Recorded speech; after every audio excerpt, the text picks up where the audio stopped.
Hello दोस्तों, कैसे हो आप सब। आशा करता हूँ कि आप सब ठीक होगे। तो आज का जो प्रयोग मैं लेकर के आया हूँ, आज की साधना मैं लेकर के आया हूँ आप लोगों के लिए, ये है कि प्रेत साधना। प्रेत साधना बोल सकते हो, भूत साधना बोल सकते हो, ठीक है। वैसे ही प्रेत साधना है आज की, ठीक।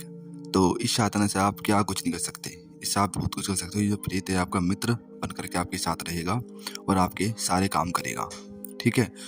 और ये साधना बहुत ही आसान, बहुत ही जो है अच्छी है। अगर इस आसान साधनों को भी आप नहीं कर पाए तो मान कर चलो आप जीवन में अपने कुछ भी नहीं कर सकते, ठीक है। ज़्यादा नियम पालन इसके अंदर जरूरी नहीं है। कुछ बातें हैं जो मैं आपको बताऊँ जिनको आपको ख्याल रखना है, ठीक है। ये मात्र 11 दिन की साधना है, ठीक है। मैं ये नहीं बताऊँगा आपको कि आप शमशान घाट में जाकर के साधना करो, बिरयानी में जाकर के साधना करो, ठीक है, पेड़ के नीचे बैठ करके साधना करो, ऐसा इसमें कुछ भी नहीं है।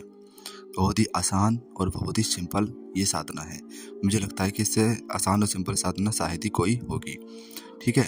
तो ये साधना मात्र 11 दिन की साधना है और इस साधना को आप किसी भी दिन से शुरू कर सकते हो। ऐसा नहीं है कि शनिवार के दिन से करना है, सोमवार के दिन से करना, नहीं, किसी भी दिन से साधना को आप शुरू कर सकते हो। सबसे पहले आप जो नियम हैं उनको सुन लीजिए, ठीक है।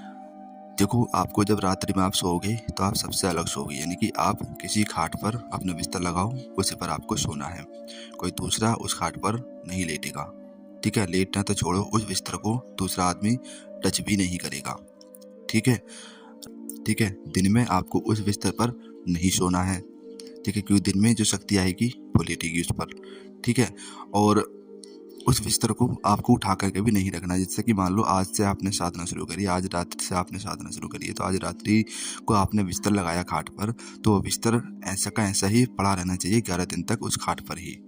आपको रोज उस खाट पर ही, उस बिस्तर पर ही सोना है। आपको उसको उठा करके कहीं पर भी नहीं रखना है, ठीक है। और दूसरा आदमी उसको टच भी ना करे बिस्तर को। सोना तो बहुत दूर की बात है। ये जो विशेष नियम है, विशेष जो बात है, वो इसी बात का आपको ध्यान रखना है, ठीक है। और कोई दिक्कत नहीं है साधना में, सिर्फ इसी बात का आपको ध्यान रखना है।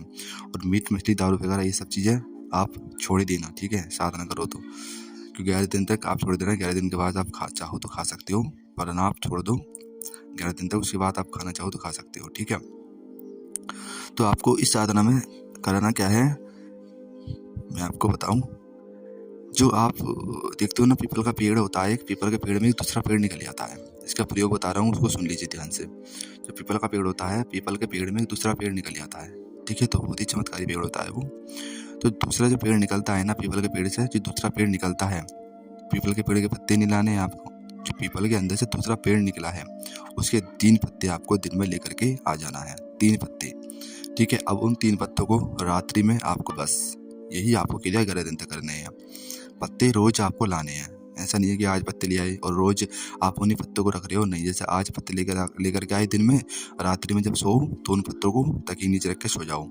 फिर अगले दिन वो पत्ते चेंज करो, अगले दिन फिर से पत्ते लेकर आओ दिन में जा करके, उसी पेड़ के 3 पत्ते, फिर वो अपने तकिए के नीचे रख करके सो जाओ। ऐसे आपको लगातार 11 दिन तक करना है। 11 दिनों के अंदर अंदर ही कभी भी वो शक्ति आपके सामने आ सकती है। देखो, वो शक्ति जो आएगी वो आपके स्वभाव के अनुसार ही आएगी। अगर आप शराब पीने वाले हो, मीट मछली खाने वाले हो, गलत आचरण वाले हो, तो उसी तरीके की शक्ति आपसे जुड़ेगी, ठीक है। अगर आप अच्छी प्रवृत्ति वाले हो, अच्छे इंसान हो, तो अच्छा जो प्रेत है वो आपके साथ में आएगा। अगर आप भक्ति भाव वाले इंसान हो, भक्ति करते हो, भगवान की आराधना साधना करते हो, तो उस तरीके का प्रेत आपको आपके पास आएगा। यानी कि आपके मन के अनुसार ही आपके पास में प्रेत आएगा। जैसा आपका स्वभाव है, आपकी दिनचर्या है, उसी तरीके वाला प्रेत आपके पास में आएगा, ठीक है। तो आप इस बात का ध्यान रखना, वो कभी भी आकर के खड़ा हो सकता है, किसी भी दिन, पहले दिन भी आ सकता है, दूसरे तीसरे, यानी 11 दिन के अंदर कभी भी आ सकता है। आएगा कैसे, वो सुनो। जब भी आप पत्ते 3 रख करके सो जाओगे तकिए के नीचे, तो वो आपको, जैसे कि रात्रि बढ़ती चली जाएगी, जैसे आध रात्रि में, यानी कि 2 ढाई बजे, 3 बजे, 1 बजे, वो ऐसा लगेगा कि आपको कि मेरे पास कोई खड़ा है, मेरे सिरहाने कोई खड़ा है, कोई आया है, ठीक है। जिस दिन वो आएगा उस दिन आपको उठ करके उससे बोलना है। क्या बोलना है? ये बोलना है, क्या तुम मेरे साथ, जब वो आपको दिखाई देने लगे, आपको मतलब आपको दिखाई दे, आपको पता चल जाए क्या खड़ा है, तो उस वक्त आपको उठ करके उससे बात करनी है। आप उससे पूछना कि आप मेरे पास आए हो, मैं आपको जीवन भर अपने साथ रखना चाहता हूँ, अच्छे काम लेना चाहता हूँ, ये सब चीज़ें करना चाहता हूँ, क्या आप इसमें मेरा साथ दोगे, ठीक है। अगर वो कहे हाँ तो ठीक है, ठीक है।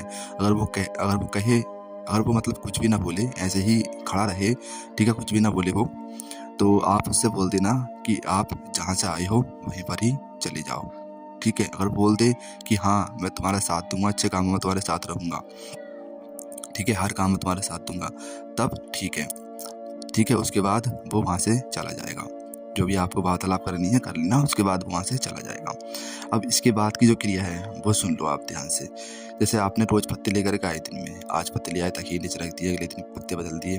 जिस दिन वो प्रेत आएगा, उस दिन जो आपने पत्ते तकिए नीचे रखे होंगे ला करके, वो पत्ते आपके बड़े ही चमत्कारी होंगे, ठीक है। उन्हीं पत्तों को आपको समेट कर रखना है। यानी कि जिस दिन प्रेत आया, आपने उससे बात करी, उन्होंने बोला कि हाँ मैं अच्छे कामों में आपका साथ दूंगा, आपका सहयोग करूँगा, मित्रवत आपके साथ व्यवहार करूँगा और आपके साथ रहूँगा, ठीक है। उसके बाद वो वहाँ से हाँ कह करके चला जाएगा।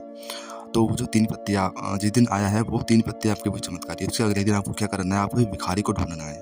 जो भिखारी भीख माँगने के लिए आते हैं ना, उनको ढूँढना है, ठीक है। तो उनको आपको कुछ पैसे देने हैं और वो 3 पत्ते उसको दे देने हैं और उसको अपने साथ लेकर के आना, कहीं ऐसी जगह बिठाना जहाँ पर उसको और आपको बात करते हुए देखे ना, ठीक है। उसके बाद जैसे ही आप उस प्रेत का स्मरण करोगे, तो वो प्रेत उस जो भिखारी है उसके शरीर में प्रवेश कर जाएगा और तब आपसे बोलेगा कि हाँ अब बता तुझे क्या चाहिए, क्यों बुलाया है तूने और क्या तुझे चाहिए।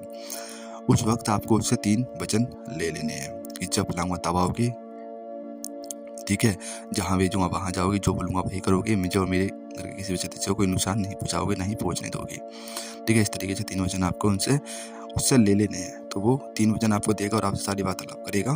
फिर वो उस जो भिखारी है उसके शरीर को छोड़ देगा। छोड़ने के बाद में फिर आपको वो प्रत्यक्ष रूप से दिखाई देगा। सिर्फ आपको ही दिखाई देगा, किसी और को वो दिखाई नहीं देगा, ठीक है। उसके बाद जब कभी भी आप इसका स्मरण करोगे, इसको बुलाओगे, तो एक बात और, उसको बुलाने का तरीका भी आप उससे पूछ लेना कि मैं किस तरीके से आपको बुलाऊँ। वो अपना तरीका खुद बता देगा बुलाने का, किस तरीके से मतलब वो उसको आपने बुलाना है, ठीक है। जब भी आपको ज़रूरत पड़े किसी काम के लिए, तो आप उसका स्मरण करो, वो आ जाएगा और आपका वो काम कर देगा। कितनी सिंपल ये साधना है, कितना सिंपल ये प्रयोग है, ठीक है। लेकिन देखो है तो भूत प्रेत का ही प्रयोग, ठीक है। तो आप सोच समझ करके ही इसको करना। वैसे नुकसान इसके अंदर कुछ नहीं है, ठीक है। आप इसको करना, आपका जैसा भी आपका स्वभाव होगा, उसी स्वभाव का प्रेत आपसे जुड़ेगा। उन 3 पत्तों की मदद से ही वो तो आपको खुद आपके पास आ जाएगा, ठीक है। अच्छे हो तो अच्छा आएगा, बुरे हो तो बुरा ही आएगा, ठीक है। देखो, अगर आप किसी का अच्छा करोगे, प्रेत है भले से ही, लेकिन आप अगर किसी का अच्छा काम करते हो, तो अच्छे काम में आपका वो साथ दे रहा है, तो उसको उस प्रेत योनि से मुक्ति मिलना शुरू हो जाएगी, ठीक है, क्योंकि आप अच्छे काम कर रहे हो, ठीक है। और आप बुरे काम करोगे तो बुरे का नतीजा बुरा ही होता है। फिर प्रेत जो पहले से प्रेत योनि में पड़ा हुआ है, उससे आप बुरे काम कराओगे तो उसको और ज़्यादा पीड़ा होगी, तो कहीं भी अगर उसे मौका मिला तो वो आपको लपेट देगा। फिर किसने मुझसे बहुत बुरे काम कराए हैं, अब इसकी बारी। तो इसलिए किसी का बुरा करने से अच्छा आप अच्छे काम करो, ताकि उस प्रेत को भी अच्छा लगे और वो मित्र के साथ साथ आपके मतलब मित्र के रूप में आपके साथ रहे और उसकी शक्तियाँ भी बढ़ती चली जाएं। अच्छे काम कराओ, शक्तियाँ भी बढ़ेंगी और प्रेत योनि से उसे मुक्ति भी मिलेगी और सदा वो आपका आभारी रहेगा कि इसने मुझसे अच्छे काम कराए हैं, ठीक है। अब आपके ऊपर डिपेंड करता है कि आपको इस प्रयोग को करना है या नहीं करना है। यानी कि इससे आसान प्रयोग प्रेत से करने का कोई और हो ही नहीं सकता। और आप सच्चे भाव से करोगे, विश्वास रख के करोगे, तो आपको ये सिद्धि अवश्य प्राप्त हो जाएगी, ठीक है। तो आज के लिए इतना ही रखते हैं, मिलते हैं हम अपने नेक्स्ट वीडियो में। तब तक के लिए जय श्री राम, जय बजरंगबली।